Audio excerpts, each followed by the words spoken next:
الحمد لله رب العالمين والصلاة والسلام على رسوله المرسلين وعلى آله وأصحابه أجمعين. قال الله تعالى في القرآن العظيم والفرقان المجيد: لن ينال الله لحومها ولا دماؤها ولكن يناله التقوى. وقال النبي صلى الله عليه وسلم: استنجدوا هداياكم فإنها على الصراط مطاياكم، أو كما قال عليه الصلاة والسلام. صدق الله مولانا العظيم وصدق رسوله النبي الكريم ونحن على ذلك من الشاهدين والشاكرين والحمد لله رب العالمين. புகழ் அனைத்தும் அல்லாஹ் ஜல்ல ஷானஹு தஆலாவிற்கு உரித்தாக்குக. பெருமானார் ஸல்லல்லாஹு அலைஹி வஸல்லம் அவர்களின் மீதும் அவர்களை பின்பற்றிய உத்தம சத்திய சஹாபாக்கள், தாபீன்கள், தபா தாபீன்கள், ஷுஹதாக்கள், சாலிஹீன்கள், நாதாக்கள், நல்லவர்கள், குறிப்பாக நம் அனைவரின் மீதும் அல்லாஹ்வின் சாந்தியும் சமாதானமும் என்றென்றும் நிலவுக. அன்புக்கும் இறைநேசத்திற்கும் உரித்தான அல்லாஹ்வின் நல்லடியார்களே, இன்னும் ஒரு சில நாட்களில்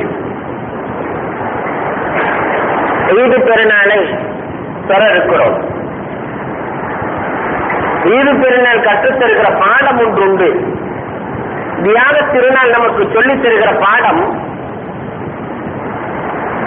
வல்லதீன் ஆமனும் அசத்து ஹுப்பன் இல்லா.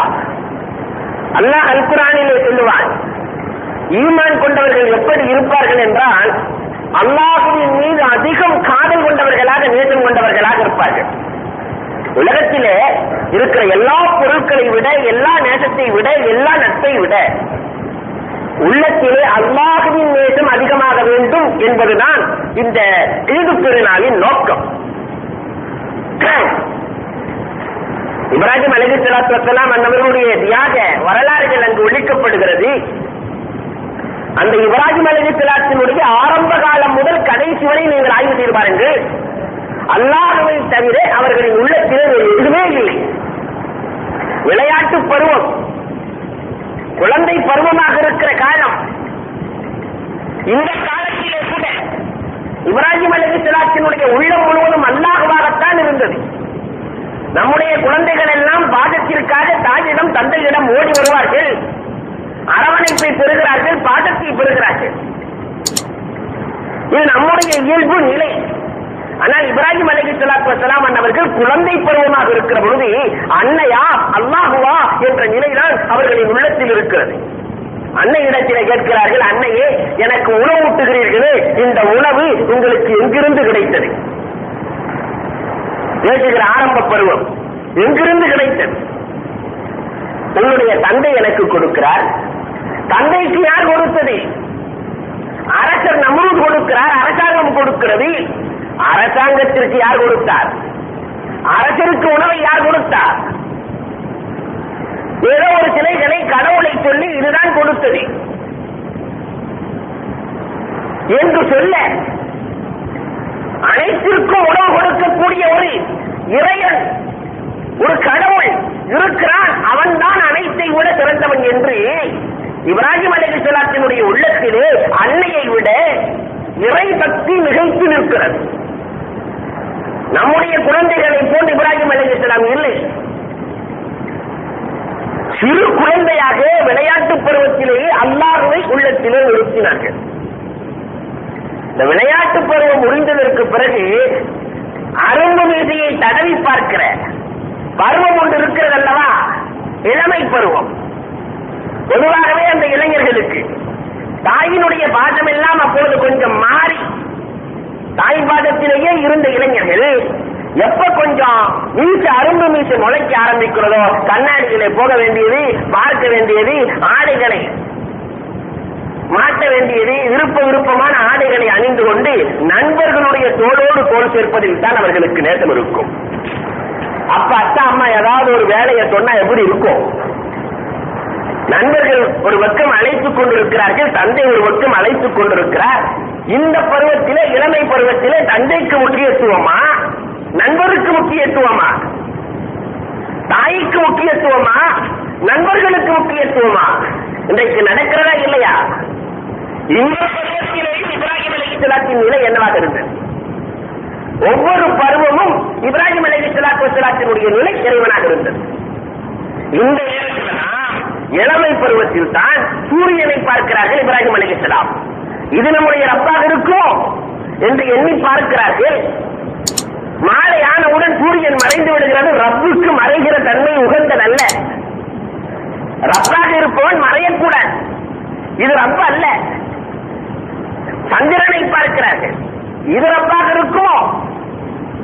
காலையில் ஆனால் சந்திரன் காணாமல் போய்விடுகிறான். இதுவும் ரப்ப அல்ல. காணாமல் போவன் ரப்பாக இருக்க முடியுமா? நட்சத்திரங்களை பார்க்கிறார்கள். ஒவ்வொரு பொருளையும் பார்க்கிறார்கள். எல்லாம் அழியக்கூடிய பொருள். இதெல்லாம் என்னுடைய இறைவனாக இருக்க முடியாது. இன்னி வஜ்ஜஹ்து வஜ்ஹிய லில்லதி ஃபதர ஸமாவாத்தி வல் அர்த் ஹனீஃபன் வமா அன மினல் முஷ்ரிக்கீன். இதெல்லாம் என்னுடைய ரப்பல்ல, இதையெல்லாம் படைத்த ஒருவன் இருக்கிறான், அவன் தான் ரப்பு என்று அந்த இளமை பருவத்திலே இறைவனை மட்டும் உள்ளத்திலே நிறுத்தி பார்க்கிறார்கள். இன்னைக்கு அந்த நிலைமையெல்லாம் நமக்கு இருக்கா? நம்ம இளைஞர்களுக்கு இருக்கா? உள்ளத்திலே நாம் என்ன நிறுத்துகிறோம்? அல்லாஹ்விடத்திலே செய்து வந்த அறுதிமான தியாகத்தையாவது நாம் நிறைவேற்றி இருக்கிறோமா? அல்லாஹ் அன்றே கேட்டான் அல்லவா, நம்மை படைப்பதற்கு முன்னால் ஆலமுல் அருவாகிலே அலப்தி ரப்பிக்கும், நான் தானே உங்களுடைய இரட்சகன் என்று கேட்கிற பொழுது எல்லோரும் போட்டு வந்து ஆமாம் நீதான் என்னுடைய இரட்சகன், இருந்தால் உங்களை நம்ப முடியாது என்று சொல்லுகிற பொழுது அல்லாஹ் சொல்லுவான், மனிதர்களை உங்களை எல்லாம் நம்ப முடியாது.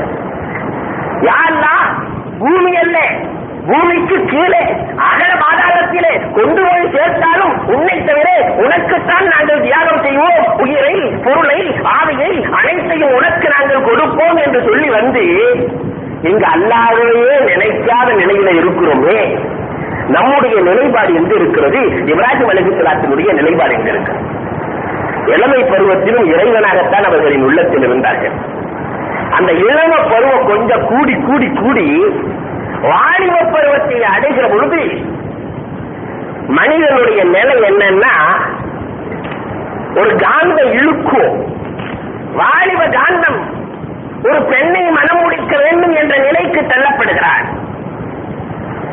அந்த நேரத்தில் தாய் தந்தையினுடைய பேச்செல்லாம் எடுபடாது.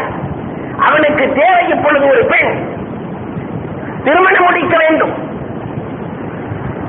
திருமணம் முடித்து திருமணத்தின் மூலமாக மனைவி காதல் மொழி, மனைவி இடத்திலே காதல் மொழி பேசுவதிலேயும் குழந்தை இடத்திலே மழலை மொழி பேசுவதிலேயும் அல்லாஹ்வை மறந்து விடுகிறார். யார் வீட்டுக்குள்ள போய் புது பொண்ணு புது மாப்பிள்ள அல்லாஹ்வை நினைச்சிட்டு இருப்பாங்களா? நினைச்சா நம்மால் உருவாங்களா? எந்த நேரத்தில் அல்லாஹ்வை பத்தி பேசுறது? மாப்பிள்ளையா இருக்கக்கூடியவரு தாடி வச்சுட்டு சுண்ணத்தா தாடி வச்சுட்டு போனா உனக்கு இந்த வயசுல தேவையா? சொல்லப்படுகிற காலம் அல்லவா இந்த காலம். இதுக்கெல்லாம் வயசு இருக்கிறது, அந்த வயதிலே தான் வைக்க வேண்டும் என்று சொல்லுகிற இந்த நேரத்தில் நம்முடைய இளைஞர்கள் இருக்கிற வேலையில இப்ராஹிம் அலைஹிஸ்ஸலாத்தினுடைய நிலைமை என்ன இருந்தது? வாலிபராக இப்ராஹிம் அலைஹிஸ்ஸலாத்து வஸ்ஸலாம் அன்னவர்கள் இருக்கிற பொழுது அவர்களுடைய உள்ளம் முழுவதும் அல்லாஹ்வாக இருந்தது. வாலிப பருவத்திலேயும் எல்லாம் இறைவனே என்ற நிலையிலே தான் இப்ராஹிம் அலைஹிஸ்ஸலாம் இருக்கிறார். செல்லுகிறார்கள் இப்ராஹிம் அலைஹிஸ்ஸலாம் அவர்கள் சாராவை அழைத்துக் கொண்டு செல்லுகிறார்கள். அரசன் பிடித்து வைத்துக் கொள்கிறான் சாராவை. அந்த அரசனுடைய வேலை என்ன? எந்த பெண் அழகாக இருக்கிறார்களோ அந்த பெண்ணை அனுபவித்து பார்க்க வேண்டும் என்பதுதான் அரசனின் வேலை. பொதுவாகவே கொஞ்சம் பணம் இருந்தாலே பணம் இருப்பவர்கள், அதுவும் நாடாளுபவர்களுக்கு இயற்கை இது. இறைவனுடைய சிந்தனை எந்த அளவிற்கு இப்ராஹிமுக்கு இருக்க வேண்டும்? இப்ராஹிம் அலைஹிஸ்ஸலாம் அனுப்புகிறார்கள், தெரிகிறது. ஆனால் அல்லாஹ்விடத்திலே தான் கரம் ஏந்தினார்கள் இப்ராஹிம் அலைஹிஸ்ஸலாம். சாராவை தொட முடியவில்லை. சாராவை நெருங்கினாலே பூமி இழுத்துக் கொள்கிறது. அரசன் கிஃப்ட் கொடுத்ததுதான் ஹாஜரா. இவங்க ரெண்டு பேரும் பரிசுத்தமானவர்கள். பரிசுத்தமானவர்களுக்கு ஏதாவது அன்பளிப்பு அளிக்க வேண்டும் என்றுதான் சாராவுக்கு கிஃப்டாக, பணிக்காக, இப்ராஹிமுக்கு பணிக்காக, இரண்டு பேர்களுக்கும் பணிவுரை செய்வதற்காக ஹாஜராவை அரசர் அன்பளிப்பாக கொடுக்கிறார். அந்த இளமை பருவத்திலும் இறைவனே குடிகொண்டிருந்தால் அல்லாஹ் காக்கிறார். இன்னைக்கு நம்ம இளமை பருவம், வாலிப பருவத்தில் எங்க அல்லாஹ்வை நினைக்கிறோமா? இது முக்கியமான பருவம் இல்லையா இந்த பருவம்? எதையும் சாதிக்கிற பருவம் அல்லவா இந்த பருவம்? இந்த பருவத்தில் முழுக்க முழுக்க இறைவனாக இருந்தார்கள் இப்ராஹிம் அலைஹிஸ்ஸலாத்து வஸ்ஸலாம் அவர்கள். வல்லதீன ஆமனூ அஷத்து ஹுப்பன் லில்லாஹ், எல்லாம் அல்லாஹ். இந்த வாலிப பருவத்தை கடந்து முதுமை பருவம் ஒரு 40 வயசுக்கு மேல போனோம்னு சொன்னா இன்றைக்கு இருக்கிற சூழல் 40 வயதுக்கு மேலதான் பொருளாதாரத்தை திரட்டணும் அலைகிறான். வாலிப பருவத்தில அப்பா அம்மா சம்பாதிச்சு வச்சதெல்லாம் எல்லாம் அழிச்சிட்டு பொருளியல் மனைவியிடத்திலே உறவு கொள்வதை விட பொருளாதாரத்திடத்திலே உறவு கொள்வதிலே ஆனந்தம் அடைக்கிறார். குடும்பம் எல்லாம் தூங்குனதுக்கு பின்னாடி வர்றான், எல்லாம் முழிக்கிறதுக்கு முன்னாடியே போயிடலாம். இன்றைக்கு எத்தனை குடும்பங்களில் இது நடக்கிறது? பொருள் பொருள் பொருள் என்று பேயாக அழைக்கிறானே, என் நிலை எப்படி இருக்குங்கிறத பாருங்க. பொருள் இல்லை என்றால் எல்லாரும் மதிக்காமல் அனுப்பி விடுகிறார். காற்றில் என்ன மதிக்கிறாளா? மதிக்காமல் அனுப்பி விடுகிறார். இந்த நிலைமையில நாம் இருக்கிறோம். முதுமை பருவத்தில் இப்ராஹிம் அலைஹிஸ்ஸலாம் அவர்கள் எப்படி இருந்தார்கள்? அந்த முதுமையிலும் கூட தள்ளாத வயதிலே இப்ராஹிம் அலைஹிஸ்ஸலாத்திற்கு கிடைத்த குழந்தைதான் இஸ்மாயில் அலைஹிஸ்ஸலாம். கடைசி பருவத்தில் தள்ளாத வயதுல அல்லாஹ்விடத்திலே கரம் ஏந்துகிறார்கள். இறைவா, எனக்கு என்று ஒரு குழந்தை வேண்டும் நாயனே என்று கேட்கிற பொழுது அல்லாஹ் ஜல்ல ஷானஹு வ தஆலா ஹாஜராவின் மூலமாக இஸ்மாயில் அலைஹிஸ்ஸலாத்து வஸ்ஸலாம் அன்னவர்களை அல்லாஹ் கொடுக்கிறார். 7 வயதுதான் பூர்த்தியா இருக்கு. இப்ராஹிம் அலைஹிஸ்ஸலாத்துடைய மகன் இஸ்மாயில் அலைஹிஸ்ஸலாத்திற்கு 7 வயதுதான் பூர்த்தியா இருக்கு. அல்லாஹ் ஜல்ல ஷானஹு வ தஆலா இப்ராஹிமுக்கு கனவின் மூலமாக சொன்ன வரலாறுகள் அனைவரும் அறிந்த வரலாறு. மகனை அறுக்க வேண்டும், மகனை அறுத்து குர்பானி கொடுக்க வேண்டும். அல்லாஹ் சோதித்து பார்க்கிறான். இப்ராஹிமின் உள்ளத்தில் என்ன இருக்கிறது? நான் இருக்கிறேனா அல்லது மகன் இருக்கிறாரா? மகனின் பாசம் ஒரு பக்கம், இறைவனின் நேசம் ஒரு பக்கம். பாசக்கரம் நீட்டுகிறாரா, நேசக்கரம் நீட்டுகிறாரா? உள்ளம் முழுவதும் இறைவனாக இருக்கிறதா அல்லது குழந்தையாக இருக்கிறதா? என்ன இருக்கிறது என்று பார்க்கப்படுகிறது. அல்லாஹ் சோதிச்சு பார்க்கிறான். இப்ராஹிம் அலைஹிஸ்ஸலாம் குழந்தையை பற்றி நினைக்கவே இல்லை. இறைவா, உன்னுடைய ஆணையை நிறைவேற்றுகிறேன் என்று சொல்லிவிட்டு குழந்தை இடத்துல போன இஸ்மாயில் அலைஹிஸ்ஸலாம், உன்னை அறுப்பதாக நான் கனவு கண்டேன், என்ன செய்வது? இப்ப குழந்தைக்கு இதே மாதிரி வேலை. பெற்றோர்களின் பாசம் ஒரு பக்கம். காரணம், இப்ராஹிம் அலைஹிஸ்ஸலாம் ஷாம்ல இருந்து கொண்டு வந்து விட்டுட்டு போயிடுவாங்க. ஹாஜராவும் இஸ்மாயிலும் தான் இருக்கிறாங்க. ஹாஜராவுக்கு துணை இஸ்மாயில், இஸ்மாயிலுக்கு துணை ஹாஜரா. நாம் போய்விட்டால் நம்முடைய அன்னையின் நிலை என்னாவது? நாம நினைப்போம்ல, நாம் சென்று விட்டால் அன்னையின் நிலை என்னாவது என்று ஒரு பக்கம் ஏக்கம், மறுபக்கம் அல்லாஹ்வின் ஆணை. தாயை நினைப்பதா, தாயின் மீது பாசமா அல்லது இறைவனின் மீது நேசமா? இக்கட்டான சூழல். தாயை மறந்தார்கள். இஸ்மாயில் அலைஹிஸ்ஸலாத்துடைய காரணம், இப்ராஹிம் அலைஹிஸ்ஸலாத்துக்கு பிறந்த குழந்தை இல்லையா? இஸ்மாயில் அலைஹிஸ்ஸலாம் உள்ளம் முழுவதும் இறைவனாக இருக்கிறார்கள். அங்க போய் சைத்தான் நோண்டி விட்டான், தேன் கொண்டு வச்சான் ஹாஜராவிடத்துல. அழைத்துக் கொண்டு செல்லப்படுகிறது எதற்காக தெரியுமா? ஹாஜரா, உன்னுடைய குழந்தைக்கு மிட்டாய் வாங்கி கொடுப்பதற்காகவோ உன்னுடைய குழந்தைக்கு உணவு ஊட்டுவதற்காகவோ இப்ராஹிம் அழைத்து செல்லவில்லை. கழுத்தை அறுப்பதற்காக அழைத்து செல்கிறார்.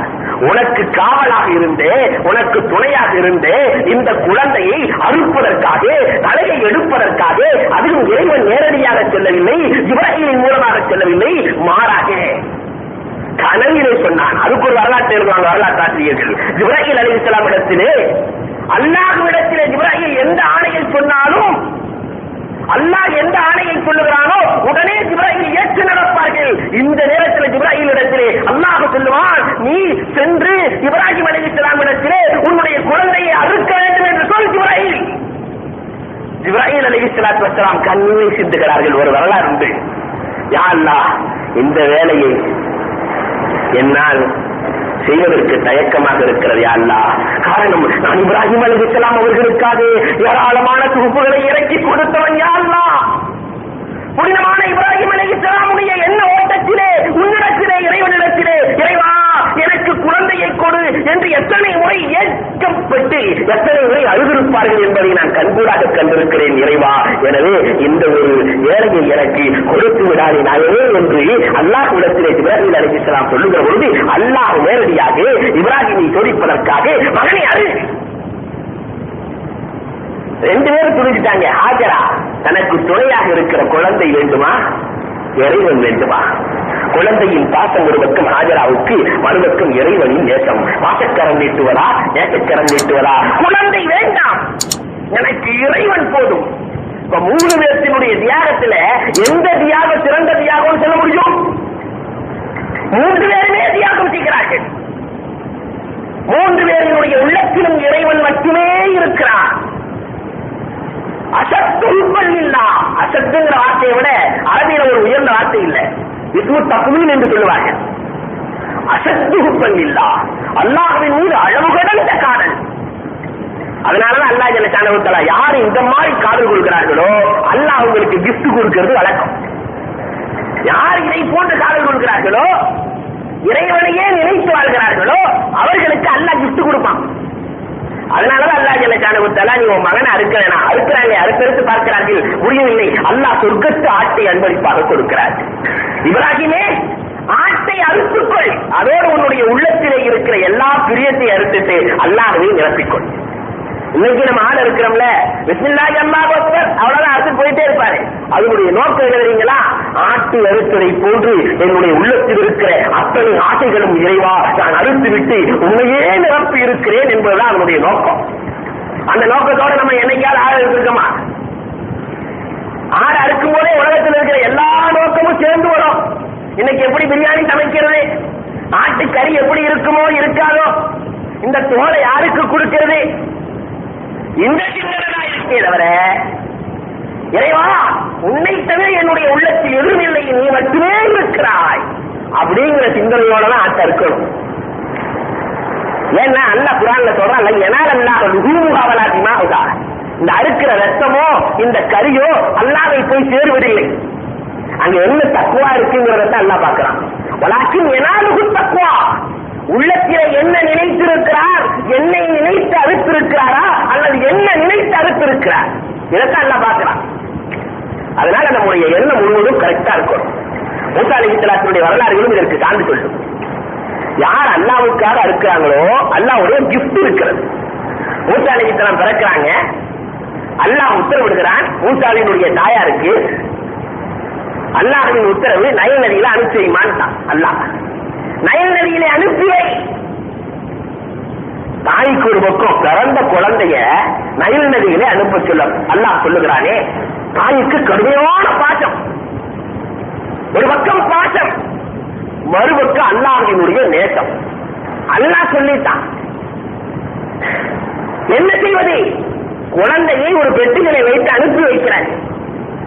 மூசா அலைஹிஸ்ஸலாத்துடைய தாயாரின் உள்ள முழுக்க அல்லாஹ்வா இருந்ததுனால அந்த குழந்தைய நேரா ஃபிரௌனுக்கு அனுப்பி, ஃபிரௌன் மாளிகையிலிருந்து பால் கொடுக்கிறதுக்காக நேரா தாய்க்கு அல்லாஹ் கொடுத்து, கூலிக்கு பணத்தை சேர்த்து கொடுக்கிறாங்க. குழந்தையையும் கொடுத்து, தான் குழந்தையே தன்னிடத்தில் வருகிறது, எக்ஸ்ட்ரா ஃபிரௌனுக்கு பணம் கொடுக்கிறான். அல்லாஹ் கிஃப்ட் கண்டிப்பாக கொடுப்பான். யார் இறைவனுக்காகவே நேசம் கொடுக்கிறார்களோ, உள்ளம் முழுவதும் அல்லாஹ்வாக இருக்கிறதோ அவர்களுக்கு அல்லாஹ் அன்பளிப்பு கொடுப்பான். இதுக்கு நேர் மாற்றமா இன்னைக்கு இருக்கிற சூழ்நிலையை போன்று உள்ளம் முழுவதும் பொருளாதாரமா யாருக்கு இருக்கிறதோ, உள்ளம் முழுவதும் காசாக யாருக்கு இருக்கிறதோ, உள்ளம் முழுவதும் நேசம் முழுவதும் பைசாவாக, இன்னைக்கு தூங்கி எழுந்திருச்சாலும் காசு, விழித்தாலும் காசு, உறங்கினாலும் காசு, கனவிலும் காசு. எத்தனையோ பேர்கள் கேட்கணுண்டு, காசு நிறைய கொடுக்கிற மாதிரி கனவு கண்டேன், அதுக்கு என்ன அதிரத்து விளக்கம்? சித்தினா வரப்போகுது விளக்கம். காசை பார்த்தால் குழப்பம். எத்தனை பேரு காரணம், அவங்க ஒரு சிலர் நிறைய நாவலா படிச்சுட்டு, ராத்திரி துப்புங்கிற நாவலா படிச்சுட்டு ராத்திரி ஃபுல்லா துப்பு, யாரையாவது தூக்கிட்டு போற மாதிரி, அடிக்கிற மாதிரி, வெட்டுற மாதிரி. காரணம் ஒரு பதத்தை படிச்சுட்டு இருக்கிறான். இதை போன்ற நினைப்பு முழுவதும் பணம். சுலைமான் அலைஹிஸ்ஸலாத்து வஸ்ஸலாத்தினுடைய வரலாற்றின் மூலமாக அல்லாஹ் எச்சரிக்கிறார். உலக சக்கரவர்த்தி சுலைமான் அலைஹிஸ்ஸலாம் சாதாரணமானவர்கள் அல்ல. உலக சக்கரவர்த்தி சுலைமான் அலைஹிஸ்ஸலாம், காற்றிலே பவனி வருவார்கள் சுலைமான் அலைஹிஸ்ஸலாம். சுலைமான் அலைஹிஸ்ஸலாத்துக்கு அல்லாஹ் ரெண்டே பேர்த்தின் மூலமாக எச்சரிக்கை விடுக்கிறார். ஒரு நபிக்கு எச்சரிக்கை விடுக்கிறான். அதுல ஒன்று எறும்பு. நம்ம பயன்படுத்திட்டு இருக்க எறும்பு இருக்கிறதே, அல்லாஹ் அல் குர்ஆனிலே சொல்லுவான். இந்த எறும்பை பற்றி சொல்லுகிற பொழுது, சுலைமானின் பட்டாளங்கள் எல்லாம் வருகிறது, எனவே நீங்கள் சென்று விடுங்கள். எல்லா எறும்பு ஒதுங்கியும். நீண்ட வரலாறு. கடைசியில் அந்த எறும்பை அழைப்பாங்க சுலைமான் அலைஹிஸ்ஸலாம். எறும்பை அழைத்து அனைத்து இடத்திலும் பேசுகிற ஆற்றலை எல்லாம் கொடுத்திருந்தான். எறும்பு பேசுறது நம்ம கேட்குமா? சுலைமான் அலைஹிஸ்ஸலாத்திற்கு கேட்கும். அந்த அளவிற்கு காதுக்கு வலிமையை கொடுத்திருந்தான் அல்லாஹ். சுலைமான் அலைஹிஸ்ஸலாம் கேட்கிறாங்க, எதற்காக வேண்டி நான் ஒரு நபியாக இருக்கிறேன், எனக்கு தெரியாத அடுத்தவர்களுக்கு அநீதி அளிக்க கூடாது என்று எதற்காக எல்லா எறும்புகளையும் நீ அனுப்பினாய்? அப்ப அந்த எறும்பு சொன்னது, உங்களுடைய படைகளையும் உங்களையும் பார்த்தால் எறும்புக்கு உலக ஆட்சி வந்துவிடும், எங்களுடைய பட்டாளங்களுக்கு உலக ஆட்சி வந்துவிடும், இறைவனை மறந்து விடுவார்கள் என்பதற்காக வேண்டித்தான் நான் இவ்வாறு செய்தேன். சுலைமான் அலைஹிஸ்ஸலாத்துக்கு ரொம்ப பிடிச்சிருச்சு. அடுத்து கேட்கிறாங்க, இவ்வளவுதான் இருக்கு, நாங்கெல்லாம் எவ்வளவு அற்புதமான முறையில் ஆடை அணிஞ்சிட்டு இருக்கிறோம், என்ன அற்புதமா இருக்கிறோம், நீ பிறந்ததுல இருந்து மௌத்தா போற வரைக்கும் ஆடையே அணியறது இல்லையே அப்படின்னு ஒரு கேள்வியை தூக்கி போடுறாங்க. உலகத்துல மனுஷனை தவிர யாரும் ஆடை அணியறது இல்லை, எறும்பிடத்திலே நீ ஏன் ஆடை அணிவதில்லை? அந்த எறும்பு சொல்லுச்சு, நாங்க எப்பயும் ஒரே நிலைமையில இருக்கிறாரு, மனுஷன் மாதிரி இல்லை, நாங்க எப்பொழுதுமே ஒரே நிலையில் இருப்போம், பிறப்பு முதல் இறப்பு வரை பிறப்பும் இறப்பும் உறுதியாக்கப்பட்ட விஷயம், உறுதியாக நாங்க எந்த விஷயத்துல இருப்போம் அப்படின்னு அந்த எறும்பு சொல்லுது. என்ன கொஞ்சம் ஆச்சரியமா போச்சு, இவ்வளவு அழகான பதிலை கொடுக்கிறது. அடுத்து கேட்டாங்க, நீ எவ்வளவு ஒரு நாளைக்கு சுமப்பாய்? ஒரு தானியத்தை சுமப்பேன் அல்லது 2 தானியத்தை நான் சுமப்பேன், ஒரு தானியம் 2 தானியத்தை நான் சுமக்கலாம். உடனே சுலைமான் அலைஹிஸ்ஸலாம் சொன்னார்கள், இப்பொழுது என்னிடத்தில் எண்ணிக்கு உனக்கு என்ன வேண்டுமோ அத்தனை வசதிகளையும் நான் செய்து கொடுக்கிறேன். பட்டாளத்துக்குள்ள எறும்புக்கு வசதி செய்து கொடுக்கிறது பெரிய விஷயம் இல்லை. ஒரு 50 மூட்டை கோதுமை தூக்கி போட்டா ஒரு வருஷ கணக்கில் அது ஓடிட்டு இருக்கும். என்ன வசதி வேண்டும்? அப்ப அந்த எறும்பு சுலைமான் அலைஹிஸ்ஸலாத்தை பார்த்து சொன்னது, வத்தலபு மின்க கைரு ஜாயிஸ், அடுத்தவர்களிடத்திலே யாசகம் கேட்டு பழக்கப்பட்டவர்கள் நாங்கள் அல்ல. மக்களின் காசை அடுத்தவர்களின் காசை சுரண்டி பழக்கப்பட்டவர்கள் நாங்கள் அல்ல. உன்னிடத்தில் கேட்கிறேன், எனக்கு ஜாயிஸ் இல்லை. நான் சொந்த காலிலே நாங்கள் நிற்கிறோம், எங்களுக்கு இறைவன் கொடுக்கிறான், எப்படியாவது கேளு. கேட்டா உன்னால கொடுக்க முடியாதுன்னு எறும்பு. என்னால் கொடுக்க முடியாதா?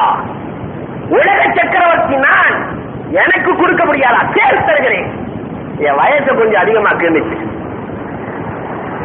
வயசு அதிகமாக்குறதா? இது என் கையில் இல்லையே, பிறகு எதற்கு கேட்டா? எதை வேண்டுமானாலும் கேள் என்று நீ எப்படி சொல்லலாம்? எறும்பு திருப்பி பிடிக்கிறது. தஃசீர்கள் சொல்லித் தருகிற வரலாறு.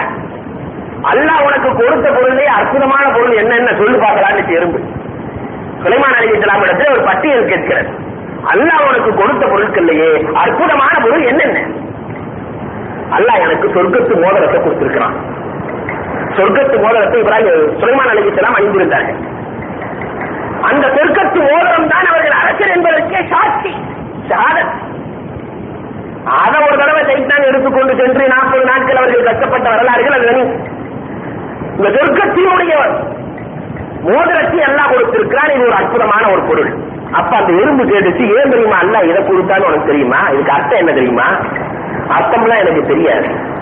அப்ப அந்த எறும்பு சொல்லுகிறது, அல்லாஹ்விடத்துல இந்த உலகமோ உன்னுடைய ஆட்சி அதிகாரம் எல்லாம் இந்த மோதிரத்துக்கு சமம், அவ்வளவுதான். இவ்வளவுதான் இறைவனிடத்தில. வேற என்ன அல்லாஹ் கொடுத்திருக்கிறான்? சொர்க்கத்து விரிப்பை கொடுத்திருக்கிறா. அதுல நான் அமர்ந்தேன்னு சொன்னா காற்று என்னை 1 மாத தூரம் கொண்டு செல்லும், 1 மாத தூரம் கொண்டுட்டு வரும்.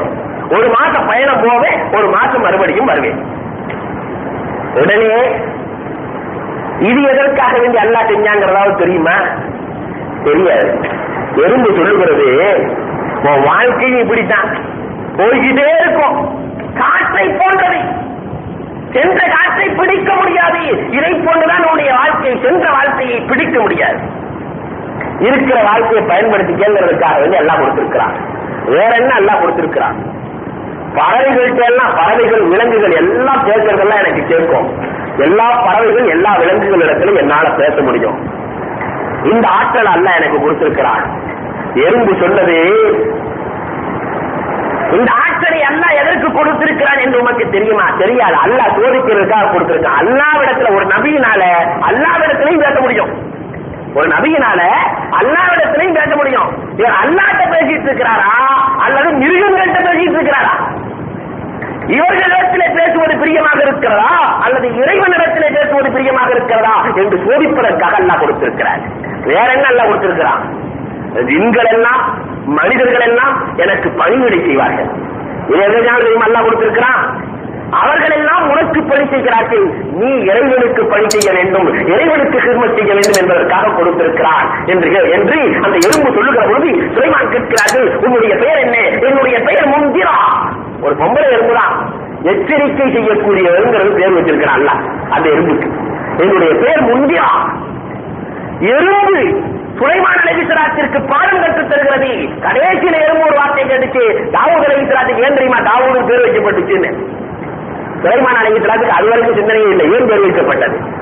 தாவா கல்புஹு, உலக ஆசையிலிருந்து அவருடைய உள்ளத்திற்கு அவர் மருந்திட்டுக் கொண்டார். பொருளாதார ஆசைப்படல, அவர் மருந்து போட்டுக்கிட்டார் உள்ளத்துக்கு. உனக்கு ஏன் தெரியுமா சரி சுலைமான் ஏன் தெரியுமா பேர் வைத்தார்?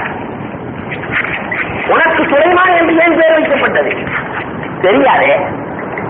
சலீமுல்கல், உன்னுடைய உள்ளம் சலாமத்தாக இருக்க வேண்டும், இறைவனையே நிரப்பி இருக்க வேண்டும். உலகத்தினுடைய ஆசைகள் வந்துவிடக்கூடாது, பட்டாளத்தின் ஆசை வந்துவிடக்கூடாது, பதவியின் ஆசை வந்துவிடக்கூடாது. ஆசை முழுக்க முழுக்க இறைவனாக இருக்க வேண்டும். எனவேதான் உனக்கு சுலைமான் பேர் வச்சிருக்கிறான். எறும்பு விளக்கம் சொன்னது சுலைமான் அலைஹிஸ்ஸலாம் சொல்றாங்க. அல்லாஹ் அதுக்கு பின்னாடி கேட்டாங்க, யாருன்னா நீ கொடுத்த அன்பளிப்புகளை மறுபடியும் வாங்கி பழக்கப்பட்டவன் அல்ல, ஆனா எனக்கு கொடுத்த இந்த அன்பளிப்பை எப்படியாவது நீ எடுத்துக்கிறாயா அல்லாஹ்? இந்த ஆட்சியே எனக்கு வேணாம், இந்த உலகமே எனக்கு வேண்டாம், முழுக்கு முழுக்கு உள்ளம் முழுவதும் இறைவனாக இருந்தது. குர்பானியினுடைய நோக்கமும் அதான். அதனால அல்லாஹ் ஜல்ல ஷானஹு தஆலா குர்பானியினுடைய நோக்கமாக முழுக்க முழுக்க அல்லாஹ் இருக்க வேண்டும் என்று சொல்லுகிறான். அண்ணல் பெருமானார் ஸல்லல்லாஹு அலைஹி வஸல்லம் சொன்னார்கள், அல்லாஹ்வை நேசிப்பவர்கள் எப்படி இருக்க வேண்டும்? அடிமைத்தனத்தை வெளிப்படுத்தி இருக்கணும். அதனால பிறந்ததிலிருந்து அந்த குர்பானி கொடுக்கிற வரைக்கும் நிலத்தை எடுக்காதீங்க, முடியை எடுக்காதீர்கள், பகட்டையாக இருந்து நாங்கள் அல்லாஹ்வின் அடிமை. ஒரு அடிமை எப்படி இருப்பானோ, இல்லாட்டிங்க அல்லாஹ் ஜல்ல ஷானஹு எப்படி வேணாலும் சொல்லலாம்ல, நல்ல அலங்காரமாக இருங்கள் என்று சொல்லலாம் அல்லவா? ஏன் இவ்வாறு பெருமானார் சொன்னார்கள்? அடிமைத்தனத்தை வெளிப்படுத்த வேண்டும். யா அல்லாஹ், பிரியம் முழுவதும் உனக்காகத்தான் யா அல்லாஹ், நாங்கள் குர்பானி கொடுப்பதும் உனக்காகத்தான் யா அல்லாஹ், நாங்கள் ஆட்டை அறுக்கவில்லை யா அல்லாஹ், என்னுடைய உள்ளத்திலே இருக்கக்கூடிய அனைத்து கட்டளைகளையும் மறுத்துவிட்டு உன்னையே நிரப்பி இருக்கிறோம் யா அல்லாஹ் என்று சொல்லும் முகமாக கண்மணி நாயகம் ஸல்லல்லாஹு அலைஹி வஸல்லம் ஒரு வழியை காட்டிக் கொடுத்திருக்கிறார்கள். எனவே வரக்கூடிய நாட்களில் இப்ராஹிம் அலைஹிஸ்ஸலாத்தினுடைய தியாகத்தை நினைத்து இறைவனையே முழுக்க முழுக்க உள்ளத்திலே வைத்து எல்லா உலக ஆசைகளையும் துறந்து நாம அல்லாஹ்வை நினைச்சுட்டாக்க எல்லாத்துக்கும் அல்லாஹ் பொறுப்பாயிடுறான். கஃபா பில்லாஹி வக்கீலா, அல்லாஹ் பொறுப்பேற்றுக் கொள்கிறான். எனவே அந்த நிலைமையில இருந்து இறைவனுடைய அன்பையும் அருளையும் பெற்று யார் முழுக்க முழுக்க அல்லாஹ்வை நேசிக்கிறார்களோ அவர்களுக்கு அல்லாஹ் கிஃப்ட் கொடுக்கிறான். அந்த கிஃப்டையும் பெற்று சிறந்தவர்களாக உயர்ந்தவர்களாக வாழக்கூடிய தௌஃபீக்கை வல்லோன் அல்லாஹ் நம் அனைவருக்கும் தந்தருள்வானாக. வாஹு தாவா அனில் ஹம்துலில்லாஹி ரப்பில் ஆலமீன்.